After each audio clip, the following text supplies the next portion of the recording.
There you are. Hey, how are we going? Oh, we're going wonderfully well. Hey there, April. Hey, hey, morning, well, afternoon. Yes, yes, and great day to you too, all the way from down under. Yeah, absolutely. Sorry about the lighting. It's all good. Got It's all good. lighting coming down. I'm used to it seeing with you watching your videos, I'm used to you in your area, in your element. Yeah, yeah, I've got to change it soon, definitely. I've got to get the lighting a bit better and everything. Oh. Is today off to a great start for you? Yeah, it's been really good. Yeah, went for a big walk, big run, up early. How about you? Do you walk or run?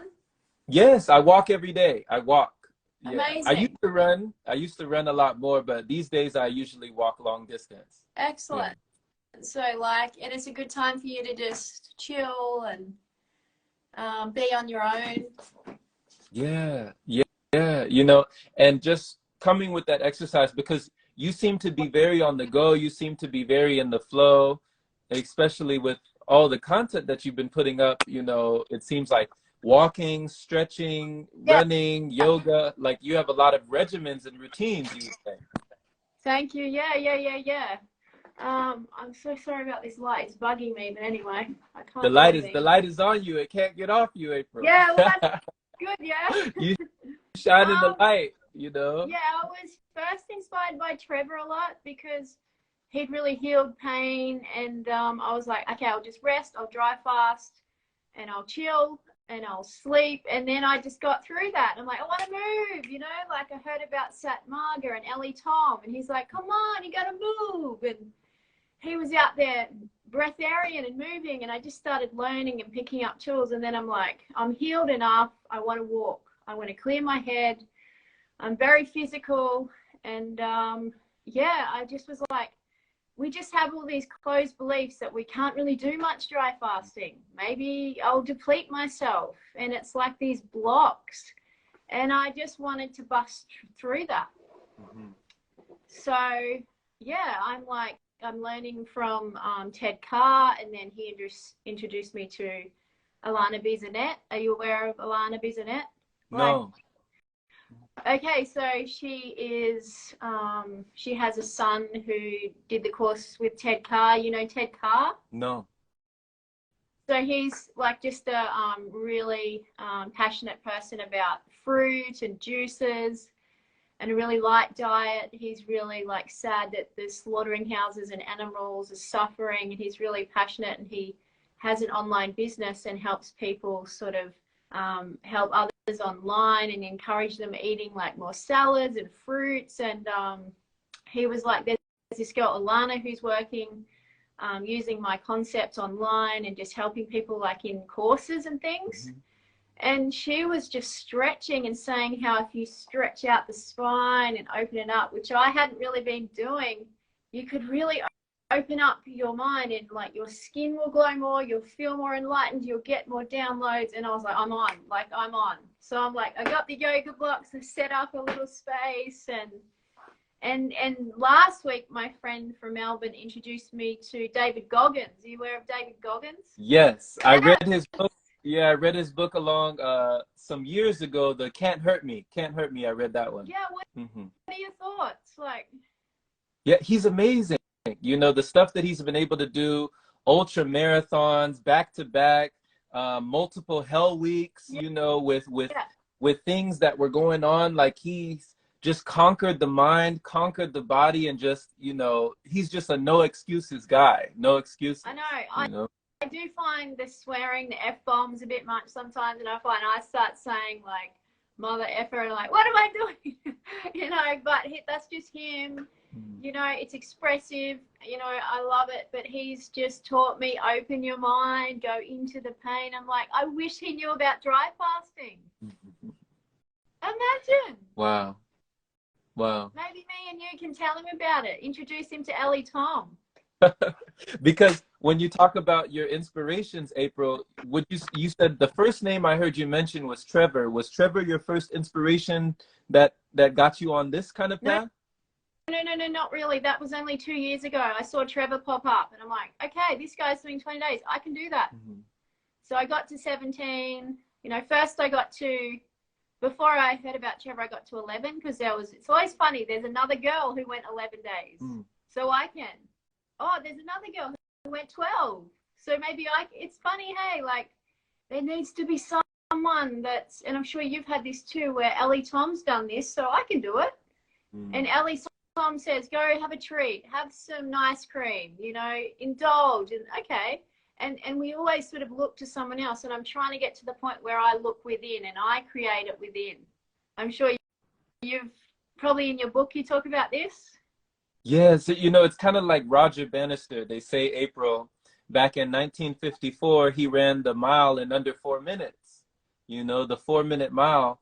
And after Roger Bannister did that, they say it only took a matter of months, and all around the world, people started 4-minute mile, 4-minute mile. You know, everybody started breaking the record, and it was like all it took was one person. But before that point, doctors, athletes, physicians, everyone would have said that it was impossible. You know, impossible, physically impossible for a human being to run a mile in under 4 minutes. You know? And even you with all your videos and your lives, I'm like, well, Jerome can do it. I can do it. Like, I was scared of people. I had so much trauma, narcissism, loneliness, a lot of introverted people and loner people, and really messed up sadness, trauma, violence, sexual abuse. So it took me a long time to open up. And I'm like, Jerome can do it. Who knows what he's been through? You can trust people again. There's beautiful people, and there's people that understand me and what I'm doing, and you've got to remind yourself and build yourself up, because where I am, there ain't a lot of people doing what I'm doing. I hear you. You know, it feels so good to know that in some small way that, you know, the fire has been lit within, the kindle, the flame has been, you know, maintained and gained in that way, for you to see yourself and encourage yourself to encourage others, you know, to empower others, because I was of that same mind as well. Like, oh, if you can do it, I can do it. If I can do it, you can do it. So you would say that you're an introvert as well?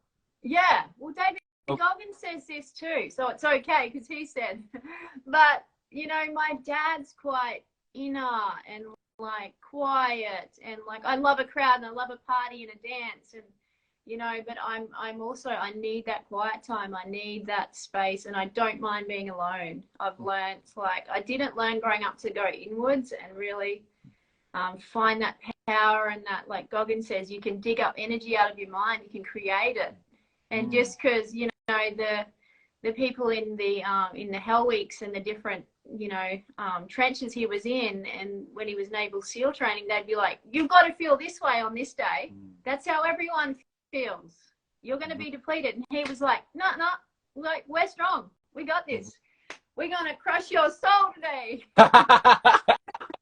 You remember that. You remember that. Yeah. Love that. Like, soul crushing. Because I had my soul crushed so many times. Like, my own uncle was abusive. My pop was abusive and, like, really cruel. Just the things. And it's soul crushing. And to hear Goggin say that I can turn around and soul crush, but in a good way, in a powerful way that empowers me and lets me cut through life in the grime and rise. I was like, that's it. That's it. You know, you don't, you're going to feel like this on day 11 of a dry fast. You're going to nearly die. Like, nuh-uh. You can't go run. I can. You know, and one of my friends is like, I love running, but I can't run dry fasted. I got a drink. And I'm like, you can. And I said, well, why don't I start running? Because I had this mindset of running will deplete me, make me starving, wreck my progress. And it was all just silly beliefs. So now I'm running, pushing myself. Just if Goggins can do that kind of where you just go for it. I've always been like that. I just thought I'm going to do it. And I'm on day 4 tomorrow. And I'm just really using all those tools and just pushing through it, and it's really helping me. When you say you've always been like that, April, where can you recall during childhood that you still had that spirit, that spirit was alive within you to just, you know, conquer challenges, just go for it and just really push yourself, you know? Where do you feel like that was with you in early years? So we grew up in the country. We were half an hour out of a little beachy town, Yeppoon, which was like a mini Byron Bay, a mini beachy town, maybe like Malibu. Is Malibu big or small? In between. Okay. Like a Malibu sort of town in Queensland, and it was near this big water park, a big beautiful river, and we'd go swimming there. And we would go to the local shop and the local school. There was only 7 children in my grade. So 7 year 7s, 6 year 6s, 5 year 4s sort of thing. So there was a lot of space, a lot of time. And so I would songwrite. I would write lyrics. I grew up, Mum would be playing the Beatles. She'd be playing, you know, the Rolling Stones. She'd be playing Bob Dylan all the time, you know. And I just learnt words and rhyme and song, and I would just start writing, and I would go in, I guess, in a way, and just learn to be alone and go for walks, go and swim. I'd swim often in local creeks with my little sister. This was the beautiful side of us growing up out there in the country. It was like a big mountain, so we had different families living there, all you know, on one big sort of bill. Everyone had bought a part of this land together. But there were issues, there were different problems, but there was also beautiful times and beautiful things.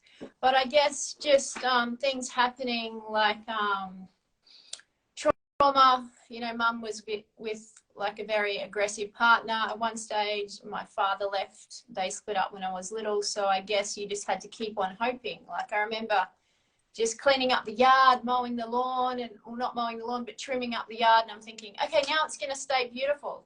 Now it's going to stay all pretty and really, really clean. Now Mum's going to help me. And then it just went to crap. No one maintained it. I didn't have the skill, the discipline, or the energy because I never dry fasted. I never had a rest, never juiced. I was always sort of tired from having dairy milk, cheese. Mum would do a lot of overcooked lamb stews, and I always felt kind of taken down, you know, like takes you down. So I guess I just felt a bit crushed with that. I just went, oh, like it doesn't just stay beautiful and improve. Things actually, it's not good. So I don't know if that answers your question.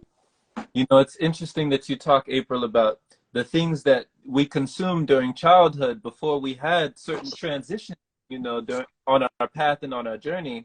When you were consuming like the dairy milk, the cheese, and the lamb stew, you know, earlier you were talking about Ted Carr and about the slaughtering of the animals. I remember it was just one documentary that I watched called Earthlings. And after I watched that documentary, that was a shift for me. You know, that was probably one of the biggest shifts in my journey when it came to discovering something and uncovering something that I never even knew was already going on. You know, I felt indoctrinated. I felt like I was brainwashed. I felt like I had been living a lie up until that point. And it was really for the animals. So it wasn't even, at first, me lightening up myself and transitioning wasn't even for, you know, health reasons or any other reasons, but just understanding like, wow, how could I not have known all of this was going on, you know, behind closed doors. So when you talk about how you started, because I know that you were going through certain things with skin, with chronic pain. Can you talk about what really got you onto this? Totally. So I remember when I was 15, 16, I'd get little breakouts, and I remember getting cold sores. Now I know it was eggs. I would be having eggs, and I'd just get these sores, and I was like, something's not right. I don't know what to do, but I just didn't understand, and no one talked about juicing, or Mum didn't say, how about we eat really early tonight? You know, this is what I do with my family now, and my baby, I say, how about we eat early? Let's feast. She has a lot of raw honey, fruits, juices. And I say, how about we eat early and then we wake up fresh? You know, we feel lighter, you know. But there was nothing like that. It was just constant, even, Mum, it's 9 o'clock. Can we have dinner? Because, like, it's nearly bedtime and I'm really hungry. And she'd be like, how dare you ask me? I'm flat out, you know, like, I'll make it when I want. And to this day, she'll still be cooking a lamb stew, chicken at 10 at night. And she'll wake up, she's had, you know, a bottle of wine, smoking all day, cigarettes. She'll wake up so depleted, tired, but she doesn't connect it. She doesn't think, maybe if I eat at 5, finish up, have some nourishment, and then get to bed empty, a bit more empty, I'll feel better. So yeah, just that. Now I know it was all training for me. Mum's beautiful. It was all training, like perfect alignment of God's spirit, my path. It was like, that's the opposite to what's really me and what I want. And I think the mother of the home doesn't really have the energy or the space within her diet and her life and her mindset to think about really what the child really wants to eat and what they're really digging. They're like, you know, I ain't got time for that. This is what I want. You can eat that. I really want lamb stew. So you like that? Okay, good. I don't care. And it's like, that's really not resonating with me. I really want pineapple juice tonight with lime. Like, I really want a juice. And it's like, there's nothing. So, and my dad used to fast. Like, he even did an onion fast. Like, onion juice, because he wanted to heal an ear infection. I think I get it from him a lot, that extreme experimenting and just wanting to try things. So he would juice, go on fruit, get really lean and clean. And then Mum said he'd always go back to meat though. You know, he'd always go back to the heavy food. And to this day now, he's very deaf. He eats a lot of lamb, a lot of chicken, a lot of bought bread with canola oil. And so for me, it's like, I don't want to do that. I don't want to do that. I'm not you, Dad. And he was a bit narcissistic too. Like, you should be like me. You should realize that that'll all fade. You can't really get lean and fit. You can't really be breatharian, like it won't last. All these mindsets, you can go off dairy, but you probably want to go back later. And he just ended up completely being someone that I didn't think he was. So all that was just ground for me to go, you know what, I'm done. I want less is more for me. And yeah, just chronic pain. In like growing up, I'd be like, Mum, something's wrong. My pelvis is hurting. Went to the doctor, nothing wrong. You're completely normal. We don't know what it is. I believe it was just a lot of dental work, a lot of trauma. I had a fall when I was young. And things can just be acidic and even emotional. I don't understand it all, Jerome, but I know that it's gone now. And I know dry fasting and like having bitter herbs, triphala, distilled water has completely healed my skin. My skin was purging on distilled water at first, getting worse, and then it completely cleared. Things now that'll break it out are too many almonds. I find almonds are really aggressive. Some people, how do you find almonds, like eating almonds? With almonds? How do you find almonds yourself? Oh, no. So almonds definitely were something a while back that I was definitely hooked on. I can remember, you know, but yeah, right. It took a while for me to ease my way off of the almonds. Yeah. But I do almond milk. That's something that I do drink. So I do love it. milks, but I don't, you know, I don't eat the almonds anymore. Totally different. But almond milk's totally different. Right. So when you were talking about, you know, coming from your father being an extreme experimenter, you called it extreme experimentation. Do you feel like it's extreme yourself, or do you feel? No, not really. Some people say it is. They don't understand it, but for someone like you, it's not. No, it's just truth. Wow. It's just truth. Wow. And hey. So one of the other things that you talked about releasing that I've seen in your bio as well was like mucoid plaque. And, you know, for a while, like you would type in mucoid plaque on Google or different places, and people don't know that it exists. You know, people don't know that it's even something that could be in your body. So, you know, what got you to discover about mucoid plaque, and when you saw certain things released, you know, what did that do for you to see that? I You know? was so confident when I released. I rang my dad, I rang my stepmom straight away, and they were like, like, Dad was real funny, like, I don't want to see it, and he's gone really weird. But like, I was so confident, excited, like, you know what this means for my coaching and for my online, like, people understanding more about health and how I can help others. Like, I was like so determined trying to get it out. I was like, I knew I would have it, then like, maybe I don't. And like my husband believes maybe he doesn't have it, and I'm like, are you kidding me? But so many people think that's in you, but it wouldn't be in me. Right. And I just dug and dug and dug. I was like, sanity. I was looking at Jules. I know you've done a live with Jules or a video with Jules from the Raw Vegan family. I was learning. I was digging. I love that you were talking about it. I'm like, no one talks about it. Or they do for 5 seconds and then, no, it's too gross. And I was like, why am I putting a photo up? People are freaking out. I better take it down. People don't like it. And I'm like, Jules will put them up. But she puts the warning up first, and I guess I should have done that. But it's like, this is real. This is when my skin cleared. This is when I felt like, boom, like frequency rise. This is when I felt like, this is it, you know? And it was just amazing to know the serpent is real. This blockage that you're not getting those nutrients, you're not getting the light. And how about you? Were you liberated? Even when you see it like in the shape of your colon, like why do you feel like people don't believe it exists, or you know, why do you feel like it's so shocking for people to see it in others, but still kind of have that cognitive dissonance to say that, oh, that can't be in my body, you know, that's not in me. You know? I think it's like David Goggins. People are like, no, you don't know me, David Goggins. My life's worse than yours. Like, I can't do that. They just block up. They're just like, yeah, I like my this, I like my that. I've got to have my pasta. They can't connect that it's so mute. I think the worst offenders are pasta, wheat, sticky rice, like white rice. It's glue.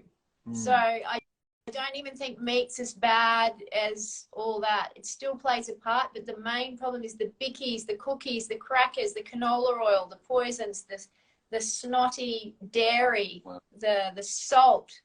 You know, what are your thoughts on what's really causing it? Wow, so it's like that's the big contributors to mucus, because I was huge on pastas. You know, all of the ramen, really? the linguinis, the fettuccine, spaghettis, the everything. So, you know, to understand that, you know, clogging the pipes and, like you said, not absorbing as much nutrients as you could be, or even really being in harmony with nature as you could be, you know, really feeling the sun like you could, you know? And the light, we're light beings. So you're blocking that light. It's all dark in there and dungeony, and it's all like, oh, I can't see. I'm smooshed. Okay. Yeah, see, so I didn't have a lot of pasta. I would have loved to. I had a little bit. Like, I love fettuccine with some garlic and olive oil, or tomato paste and olive oil, lots of pepper. But then I'd pull it up. You know, I could maintain my weight at about a size 6 US for a woman, size 10. And for a long time, I couldn't get down. But I was eating pasta all the time. I was eating tofu, and I was always bloated and gassy, but I didn't know what else to do. Right. Because I'd quit meat, and I just didn't have the tools or the info.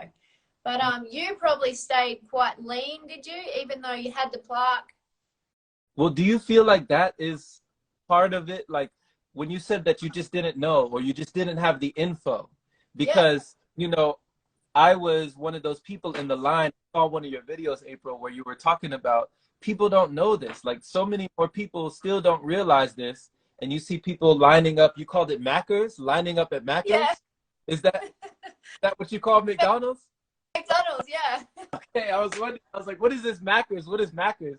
But, you know, I was one of those people. You know, I was one of getting the $1 menu and thinking that getting a deal. You know, but that wasn't ideal, you know. So, you know, I was definitely one of those people that was just not aware, you know. I kind of fell into that negligence, into that ignorance of not really knowing. But then once I started to do research just like yourself, it was like you can't unsee the things that you've seen, you know. Like one thing is, right, intelligence, which you're intelligent, it clicks for you. Some people it just doesn't click. Right. I love that it did, and I love that you woke up, because I'm like thinking everyone's woken up, haven't they? No one goes to Macca's anymore. No one's at McDonald's on the dollar menu. Sure, not, they're still there. Yeah. It's happening. People are still eating canola oil, battery acid. People are still eating pork. Like, are you serious? Like, you know, one of the things, it's interesting that you said people are still eating pork. When I watched this documentary, you know, it got me on this path to look at the way that we say things, the way that we use words, and the way that we use language. And I felt like part of the cognitive dissonance with the things that we consume is the way that we identify, you know. Like, so first of all, we don't say we're eating cows, right? We say we're eating beef. We don't say we're eating pigs. We eating pork. I love you know that. So there's a sense of like, oh, there's a distance, you know, with the dialect, with the language, with the way that we use words. We have like a distance between us and these beings that have eyes, have hearts, have lungs, have, you know, they feel, they have emotions, you know. They, like, there's a distance between us and them, almost like they're beneath us, you know. So I was like, wow, when I started to see that parallel between the way that we use language, I looked around in the grocery store and it was like, oh my God, I felt like a vulture. You know, those vultures that are picking at like dead flesh, dead animals, like hyenas, you know, in the wild and stuff. That's what I felt like. And it was horrifying. It was like, these are dead animals. We're eating dead animals. It was like, how did I not, you know, how did I not know that? It's like, so yeah, that's one of the biggest things that I feel like disconnects us from that life form that just wants to live just like you want to live, you know. Yeah, totally. So I start craving meat when I'm feeling really depressed and drained, and I'm like worried, and I don't want to feel like this. And even when I'm poisoned, like, because garlic poisons me now, I'll be out for 5 days. I'm so sensitive. And I know Yogi, what is it, Breatharia Yogi talks about this. Oh, Yogini, Breatharian Yogini. You talk about Rocky Chart. Yeah, Rocky. Yeah, she's totally off garlic onion for life. She says, no, it just knocks me out. She's so sensitive now. Me too. Like, I'll just feel completely poisoned. I don't know about you, but because I dry fast so much, it just knocks me down. And I know the Indian yogis say do not touch it if you're trying to meditate, you're breathing, and you really want inner peace, especially over Ekadashi. Ekadashi today, Jerome. So that's what you've been telling people about, you know. And thank you for that tidbit as well. You know, Rocky, she's one of my mentors. She's been my mentor for some years now. Wow, and you know, great. She definitely said she gave up garlic and she gave up those things for her spiritual development. Garlic and onion, she said it was getting in the way of her spiritually. But with Ekidashi and with, you know, these things that you're letting people know to come into the awareness of, I had not even heard of it before. I went on, and no, you introduced me to that. Wow, I'm honored. Like, so I was introduced by Hack Fasting Girl Divya. Okay. I can send you her link. But yeah, she was talking about it, I think, and I think it was her. Yeah, I can't remember now, but yeah, just that leading up to the new moon, the full moon, that time. And in India, they talk about it a lot. Sadhguru talks about it on YouTube. So what do you find is interesting about fasting during these different planetary alignments, you know? Game changer. Absolute game changer. Could even heal someone of binge eating. Could even heal someone of going up and down with their emotions, their weight. Could heal someone of not ever going in enough. It could just completely shift your life.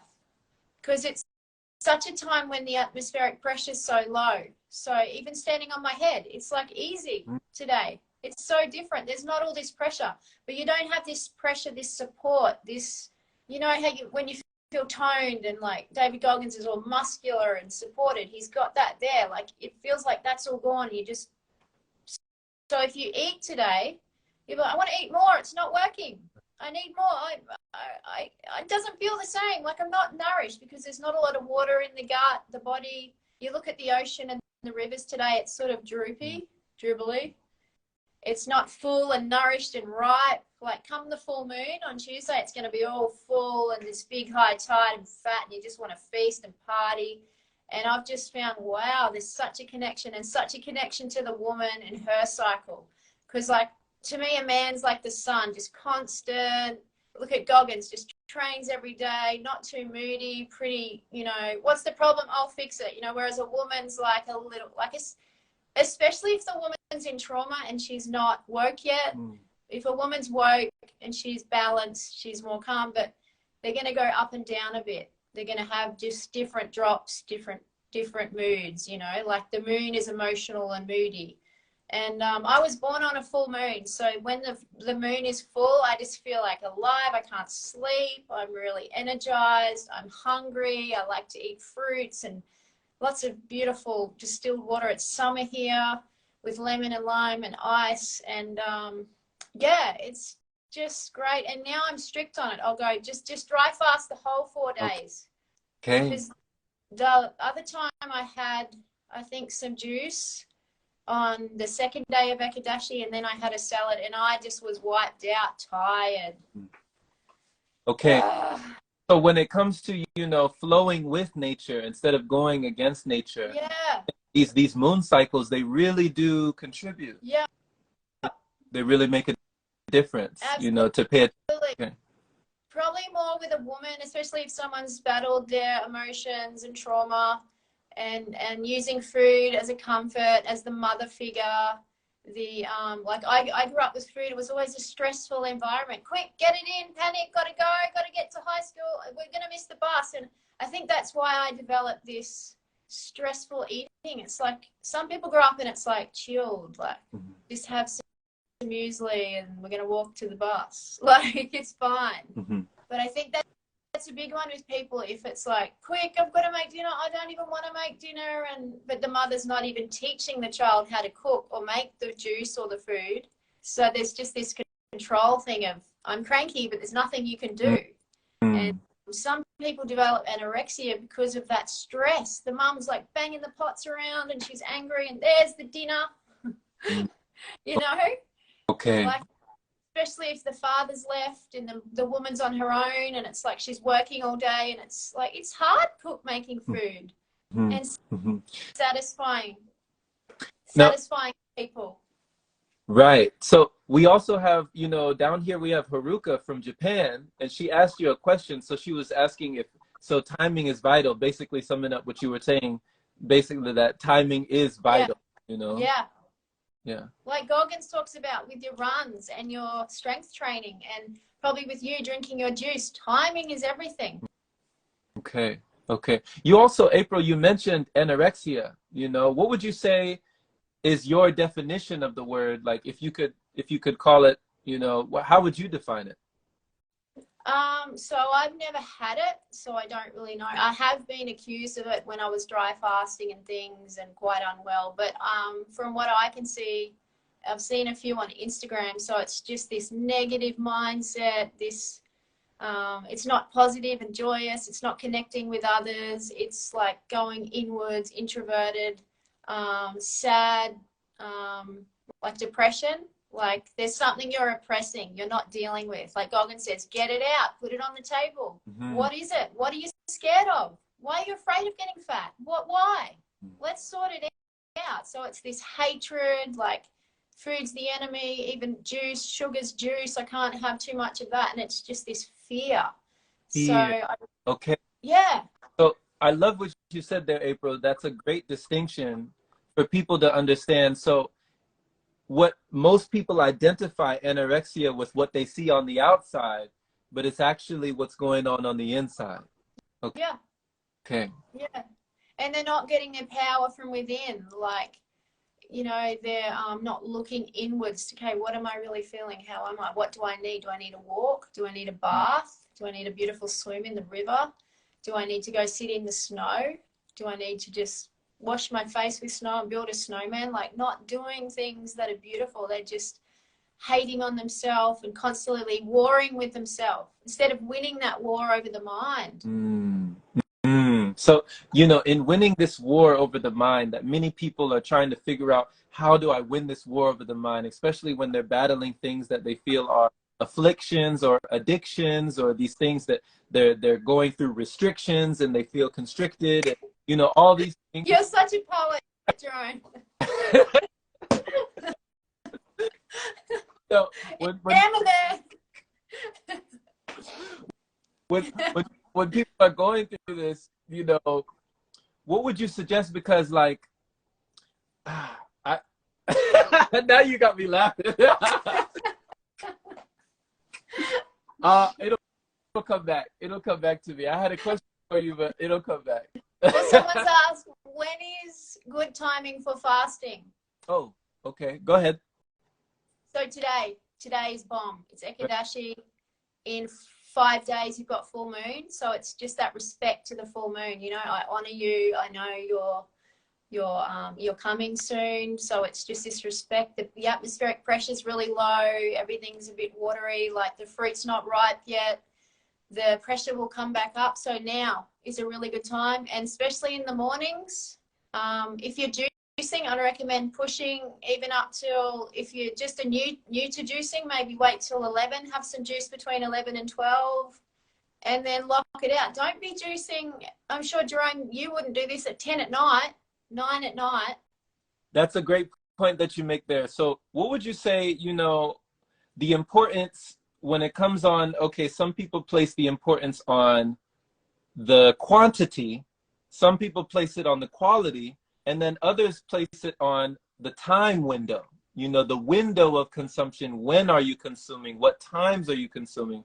So what would you say is that importance of, you know, consuming something earlier, like the earlier the better, you know, not too late? I guess everyone's different. If you're starving, you're depleted, you need that, you know, you need that glucose for your cells, you need that sugar, nutrient flush. Do it. It depends on your bladder, it depends on your colon. If you've cleansed it out, if it's all blocked up, you need to get that out. It depends on your body weight, it depends on your beliefs. It's different for everyone, but I know timing can be better, because if you get that high from dry fasting and being empty and getting that clarity and that real peace and lightness in your body, it's good to do it in a window. And I know there's a guy who dry fasts every day, and he'll drink 4 liters in 1 hour between 4 and 5, and that's it. And then he'll lock out and dry fast again all day, do his gardening, his online work. I'll tell you his name when it comes to me. He chats to Nabia a lot. Oh, Prophetess. Jesse. Yeah. Jesse, yeah. So tell me if I'm wrong, but he drinks within an hour 4 liters a day. Right. And like done. So he's like, quantity, I need about 4 liters and I'm good. I'm a big guy. I'm pretty muscly. I'm pumping it. I'm training. I dry fast. I'm building muscle, he says. So he likes 4 liters. Some people might like 2 liters. Some people might like a lot of celery, carrot. Some people might like a lot of grape, lemon. Depends on your body. Some people might say, stuff it. It's 9:30 at night. I want to have a juice. I don't care. My bladder's fine. And then I'll go to bed. But some people say, there's no way I'm drinking now because I don't want to wake up and pee at 12, at 2 in the morning. I want to sleep. So, and some people might say, I need the Nama Day 2 juicer because it's the best quality juice. And someone else might say, I can only afford this Breville juicer at the moment, so it's the best I can do. So it just depends on your situation. What's your situation with your juicing? Well, when it comes to the nighttime, I've definitely found when I'm not juicing at night that I have way more vivid dreams. They're way more lucid. They're a lot more clear. I remember them, you know. Love it feels like I really receive messages when I don't block them from consuming late, you know. So that's why, lately I've been experimenting with that, with not having anything and seeing that I wake up, like you said, fresh, ready to go, you know, not depleted. And it's interesting too, because you said you're on day 4 right now. Tomorrow. Tomorrow. So tomorrow will be day 4. And like now that's easy for you. You know, Yeah. that's like you developed a muscle, you've developed your mental muscle, like you've developed this conditioning, stamina, and endurance when it comes to fasting. And you know, already 4 days with nothing coming into the vessel, you know, many people believe that's physically impossible, that you're not supposed to be there after that. So what would you say when it comes to feeling that vitality, feeling that abundance, really just being revitalized in that way? Why do you feel people don't allow themselves to believe that that's possible when you're a living testimony, you know? Well, I guess they just block their mind up. Okay. They just close their mind. They're like, even people that are overweight, like I could never be thin again. It's impossible because I've had a child now. My hips are big. It's like you just get stuck.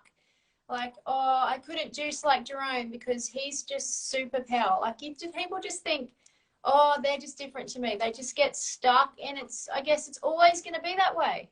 They'll always be the devils, the bad beliefs, the bad negative attitudes out there. It's just the negative frequencies, patterns that just hang around. But we've just got to be the ones that are the examples and step up and show up and just show people, and hopefully we can encourage other people. Like, we're never going to be the ones to make them change, but something inside them might click. Yeah. Because I don't want to show off and be like, look at me, I'm on day 4 tomorrow. But like, because it doesn't work. I've had people just leave messages. What? You've done 17 days, and then they just never reply. Wow. Like, they're just so disgusted, or they hate you, that it triggers something in them as a man, because a lot of men ask me. And I'm like, I did 17 days. And they obviously maybe just get triggered, or don't believe me, or they're just disgusted. They can't even talk about it. But this is me, dude. Right. Like, right. And I'm grateful to the suffering, the pain, the heavy dairy, the heavy lamb diet that made me change, and all the trauma. You know, my sister never went to hospital once. She never had one feeling. I was at the dentist like constantly, but I'm grateful now. Right. I would never be like this. And speaking of suffering, you know, I like how you said you give gratitude for all the things that you had to go through and grow through to now where you're allowing yourself to flow through this know, wonderful journey. So when you talked about suffering, there was something you put up, you posted something on your page that said suffering refines us and makes us more pure. Like, how would you describe that suffering is a refinement of you and a purity, you know, type thing? So even just going through the fire, Goggin talks about you can't dissect the mind and all the fears and all the traumas without the mind. Even physically, when they examine the mind, they have it frozen, You can't just sit it there on a 40-degree, 74 degrees Fahrenheit day, I think he talks about. You know, you need to freeze it or, you know, burn it or whatever. So just like he talks about when he's on his big runs in the morning, he's just running. He's just burning through all those thoughts, all those fears, and just putting yourself in tough situations. Being on day 4 of a dry fast where you've gone running 3 hours, like 2 hours that day, or power walked 2 hours and then gone to the gym and trained and done an hour of stretching, and you're quite like done, you really start breaking down those beliefs and those paradigms. So just pushing yourself hard. And Goggins talks about like going through the fire and just keep refining the sword, you know, like the Bible even talks about, you know, being refined in the fire, you know, iron sharpeneth iron. Just, you know, when they do horses' hoofs, they put it in the fire, they heat it up, they bang it into shape, they use the heat. So to me, the dry fasting's like, okay, now I'm going to mold more. Now, you know, like, and I put like defrosting the freezer as an analogy for dry fasting. Okay, just turn it off, open the door, don't do anything. In the sense of like I'm walking and training and that, but like just do nothing. Don't eat, don't drink, don't spray the freezer with water, don't dig it out, just sit it there and let it all defrost, because it's sort of like we get frozen inside, little bits and old bits of banana and juice and grime, and you just want to let it all dissolve and melt away. Right. Come back on the juice, the bitter herbs, distilled water, and then flush it out of the small intestine, the colon, flush it out of your cells, your lymphatic, your blood at the end of the dry fast. And you notice after a dry fast, everything's soft, like everything releases. People think you dehydrate and like shrivel up and die. No, it's letting go. The organs, like I feel the jaws shrinking down. Everything's becoming tinier and more petite and lovely and in shape. And then you release, you know?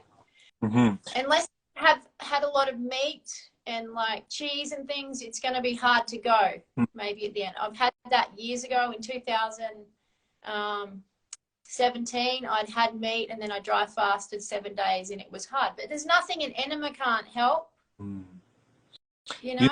I love the analogy, April, that you used about defrosting the freezer, you know, letting it defrost, trying to interfere with anything, but letting it sit and defrost, because, you know, Elitom would tell us that as well. You know, on some retreats I've been with him, he would just call us frozen light. We're like thawing out. He would say, you're like, you know, thawing.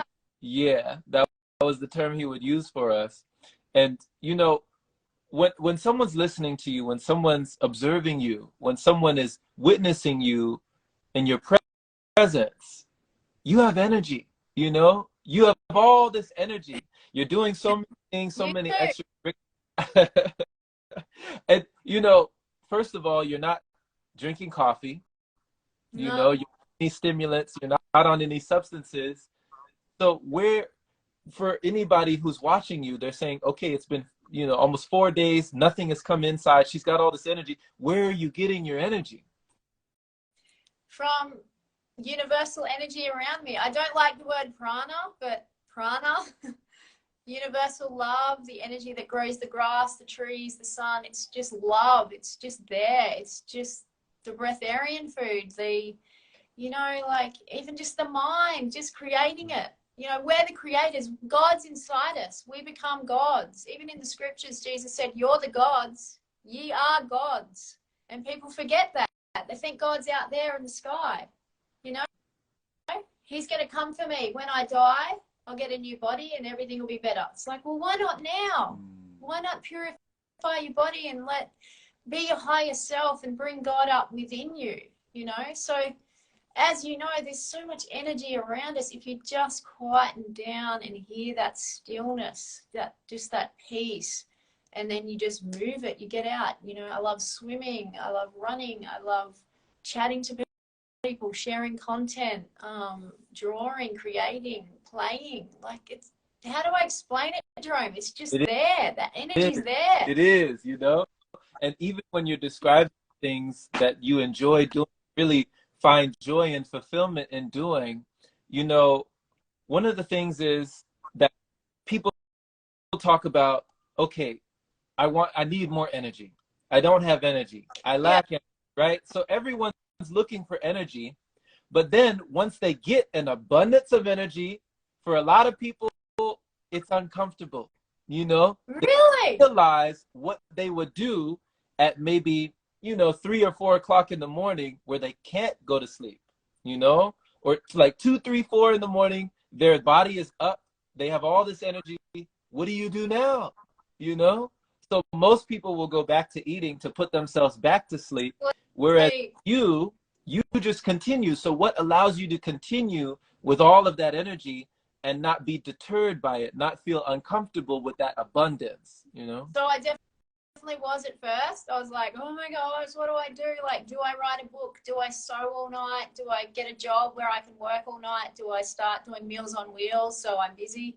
It was going through my head. And then I would sometimes eat, so I'd just knock out because my husband was like, what's going on? You're still awake. So it's a shock. But now just learning about David Goggins and people asking me, like, what do you do? I've changed. So I'll listen to a life script vision. So it's like, I'm abundant, I'm powerful. I talk about in some of my videos growing up, I felt very unempowered, very not heard. very squashed, very little, belittled, embarrassed often. So my vision is just like, I'm empowered, I'm creative, I'm free, and that can go for half an hour.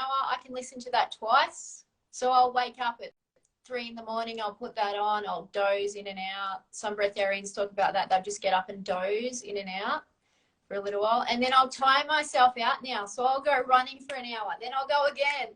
Then I'll do work, content. I've got clients I'm coaching now. And then I'll go for another walk. Then I'll go vintage shopping because I love to just get out and chat to people, see what boots are going on, what funky clothes. I love vintage clothes. Then I'll meet up with a friend, or I'll just have a swim, have a sunbake, and I'll just get tired out. And then I'll even sleep dry fasted now.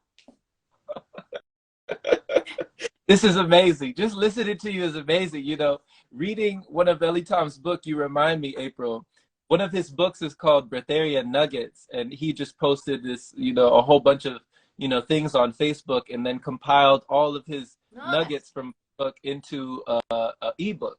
Yeah. And cool. On his ebook, he said that, you know, since you're not eating, you have all this energy. You should be, you know, you should, like you have all of this energy now. Now go spend it. Now go do something with it. Go use it, you know. So that's exactly what you're doing, you know. Yeah, because a lot of us are sitting at 40%, even at our best. Goggin talks about that. And it hit me like, we're leaving so much on the table. Clean it up. Pump it up. Push.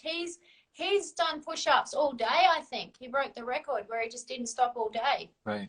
He's run all day. Like, we can do a lot. And if you're motivated and people are like, let's go, you would go. But you've got to train yourself if you're on your own to just go, to just do more. So I've just put a personal trainer in my head lately. I'm like, okay, let's run to that tree. And then I'm like, then you can stop. Someone that you really love that you haven't seen for so long is at that tree. Go. You're going to cuddle them. You're going to run to them. And I'll just get in my head like Goggin does and go, remember that person said that if you could never do this and like you're going to fail, you run and you show them. And I'll just go. What? And I just use That is awesome. I love, you know, oh my gosh. I get inspired just listening to you, you know? You're like a motivational speaker. I told you on your YouTube channel, I wrote to you and I was telling you like, people need to hear this. People need to see this. I know so many people are going to be touched by this because at the rate that you're putting out content, you know, and it's not even like there's your authenticity. There's no competition, you know, you're an original. Yeah, you're like, it's not repetitive. Right. It's not dull. It's fake. Yeah, I want to be real. I want to be honest. And I want the energy to be flowing. Like you said, I've got so much energy. Why should I sit down? Right. And I used to get it and then I would kill it. It would die. I'd be like, where's fasting girl? She's gone. Is she gained 10 kilos? Is she depressed? You know, I'd be like, I'm a bit off and I'll be back. So now I'm just determined to stay good. Yeah, I'm here. I'm rocking. You know, I'm not going down anymore. And that's another thing, dancing, you know. You can get like a dance dinner. I see you dancing as well. That's a big part of it, you know. So beautiful. You like dancing? Oh, I love dancing. I'm about to go roller skating. Yeah. Awesome. I love roller skating. Yeah. So right after this, I'm about to go to one of the rinks around the way. That's one of my favorite activities. Amazing. Are you in Texas or Nashville or where are you? I am in Texas. No. I am in Texas. I thought so. You said that. So even though it's a bit of a country town, there's skating and there's dance clubs and there's folk clubs, yeah? Yeah, I mean, there are more parts that are more country, but where I live, it's more city. There's more city like where I live. So I live in San Antonio. So it is like there's buildings, there's places, there's, you know, it's not like saloons and wagons and tumbleweeds and cactuses, you know. It's not like that, you know. Cacti. Yeah. It's not like that out here. It's people out here, you know. It's quite bohemian, quite hippie. But that's more Austin. So Austin definitely, they have a slogan. They say keep Austin weird. You know, they have a lot of folks in Austin that enjoy that scene, and I do enjoy going over there from time to time to feel that vibe and feel that energy. But yes, you know, just you know, we've got to do this again. We got to do this again. Definitely. Yeah. When I first met you, I guess I was a bit timid and afraid. I didn't know who I was, like probably a year ago. But I was so excited to meet someone else that was doing it. You were doing dry fasting, and you were just talking about it. And I was like, yes, somebody. And you seemed open, because a lot of people are closed about it. And but I just had so much to learn and so many different things to open up, you know? Yeah.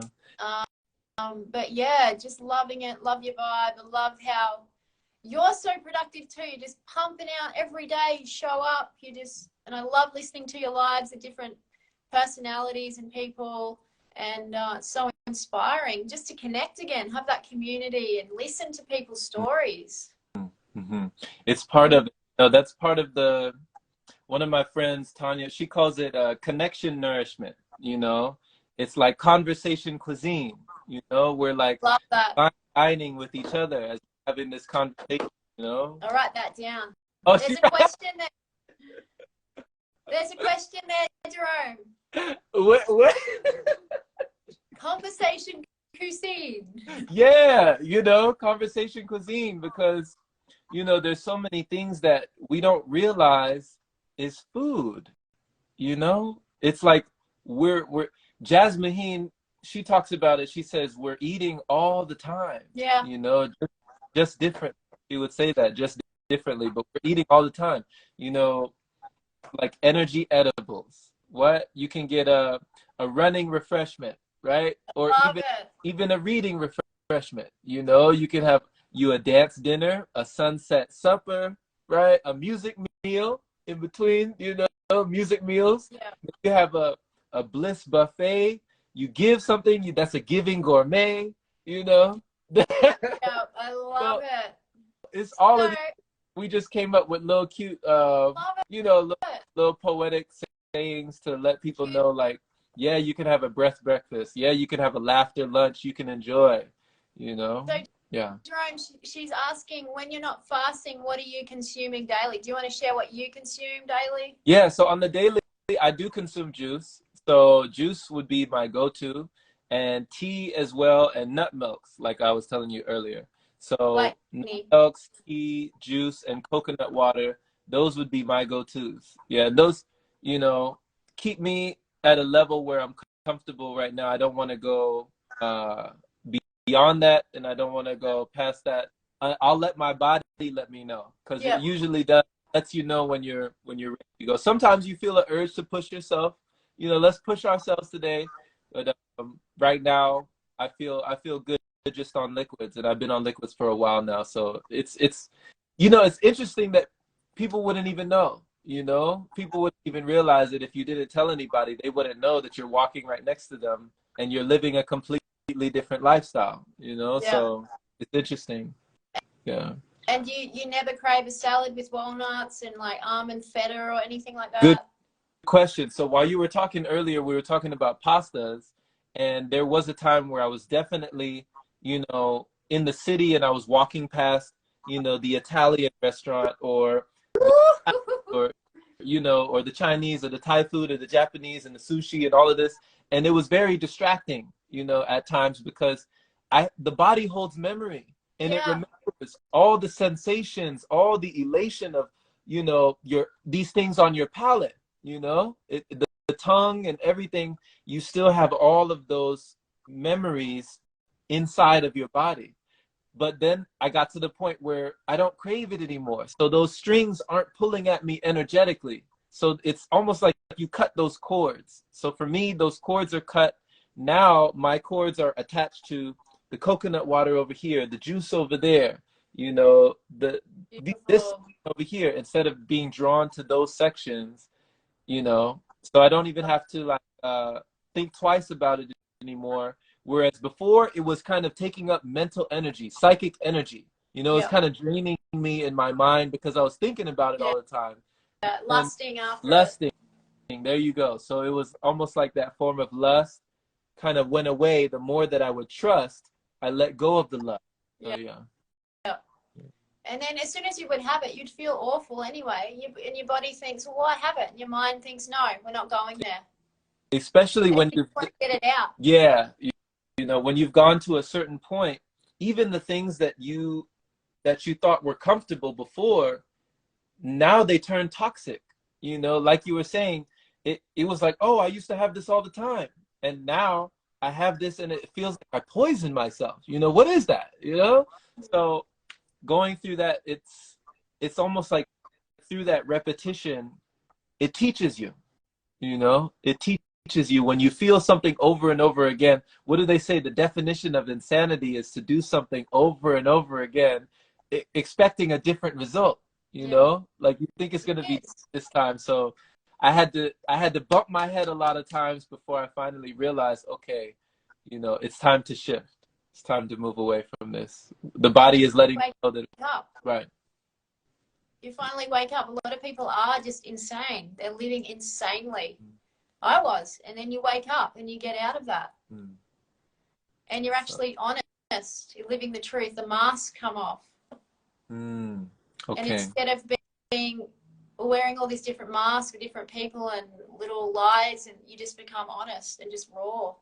You're like, I'm done. I'm just going to be me, you know?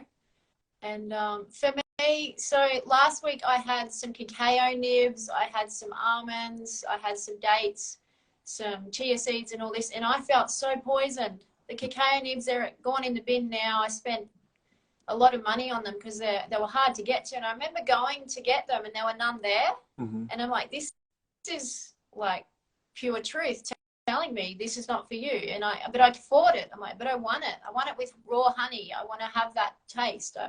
I want to eat that. And it was like, it always tells you, like, and then I Googled it. It says cacao nibs would kill a dog. Very, very toxic, very heavy, and can have heavy metals in. And I just felt poisoned, sick. All I wanted to eat, I even wanted to eat meat on top of it. I'm like, I just need meat. I feel so off. I'm so drained. And just had too many almonds. So that's a trigger for me if I poison myself. And I just want. You know, what you just said there, April, I hope people are realizing just how powerful that is. Because, you know, there's a saying talking about how a yogi can ingest poison and not be harmed or something like that, you know, due to their mind state or due to wherever they are in their evolution. But the body is amazing, you know, just to be able to understand that we can adapt to something poisonous, something toxic, and it finds a way to keep our pH levels balanced, to keep us in homeostasis, to keep everything right, everything functioning, to keep you alive, you know, just to keep you alive. That's amazing.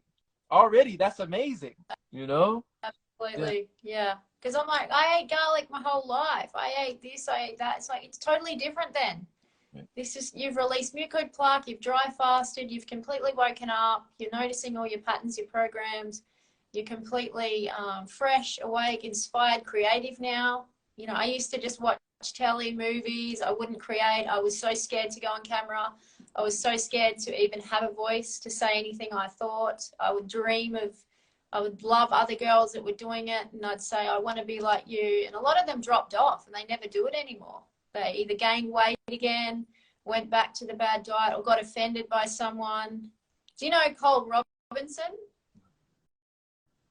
So he does the snake diet, and he's really aggressive, and he's from Canada. And a lot of people were getting on his wagon. He teaches people to have salty water and just fast, and then have lemon juice and apple cider vinegar and keep training and fasting. But he's really rude. He swears. He calls people fatties. And a lot of them just ended up losing like all this weight, but then just not improving. But I see in this movement with breatharianism and dry fasting and healing, it's such a positive, smiley, happy movement. It's not dark and like, you shouldn't have gained weight in COVID. You shouldn't have got triggered in COVID. You should be stronger. It's just forgiving, and it's all about, like you say, listening to the body, pushing, but not abusing yourself. Right. Like yoga, you know, like a rubber band, stretching and just letting it come back, stretching, coming, you know, being easy on yourself, being kind to yourself. And with forgiveness as well, I had to forgive myself, you know, that was, I had to learn how to love myself in a completely new way that I hadn't known before.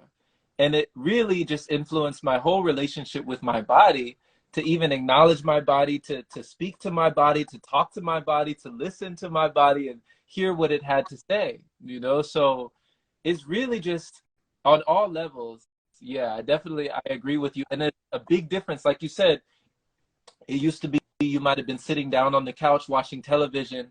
Now you're more active, you're up, you're going out, you're doing things, you're dancing, you're listening to music, because it's a very big difference between somebody who's, you know, letting go, they're fasting, but they're just kind of sedentary, kind of just sitting there, kind of just chilling there, versus someone else who's going out into nature, going on a walk or exercise or moving the energy, you know, circulating the energy. Yeah. So it's a very big difference on the vessel between what you do with that energy, you know? Absolutely. Yep. And then giving back to others. Like, you're always serving others, because you're always, I can tell you want to help people with some more knowledge, because, you know, when you were back in the day, you wanted more knowledge. So did I. I want to know, well, what are the tools? How do I do this? You know? And someone just asked, does it take a while for your body to adjust? It can take a week, and you can dry fast. You know, someone just said, how do you get your body to adapt? I'm like, my first dry fast was 7 days, and I was in heaven. I was like, this is amazing. I looked fresher, I looked younger, I felt this energy. We went out in nature, my pain was dying down, it was nowhere near gone. But the body adapts, like Goggins talks about. It will adapt if you keep pushing it into what you really want. You want to be that superhero, you want to be that super disciplined person, you want to be that serving person that's up early. The body will adapt to that, and that will become your new norm.